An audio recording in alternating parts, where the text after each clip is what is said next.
పాలంపూర్ అనే గ్రామంలో శివ అనే ఒక వ్యక్తి ఉండేవాడు. అతను రోజు పానీపూరి అమ్ముకునేవాడు. అతనికి తన తల్లికి అదే బ్రతుకు తెరువు. శివ తండ్రి తన చిన్నప్పుడే చనిపోయాడు. శివ చాలా మంచివాడు. ఆ గ్రామంలో చాలా మంది శివ దగ్గర పానీపూరి చాలా ఇష్టంగా తినేవారు.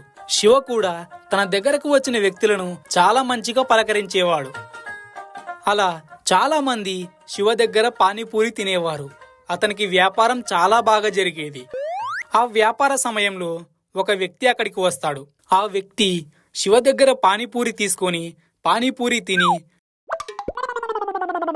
శివతో ఇలా అంటాడు, శివ, నీ దగ్గర పానీపూరి చాలా బాగుంటుందయ్యా. అసలు ఏం కలుపుతావో ఏమో కానీ నీ చేతిలో ఏదో ఒక అద్భుతం ఉంది శివ అని అంటూ ఉంటాడు. దానికి శివ ఇలా అంటాడు, చాలా సంతోషం బాబాయ్,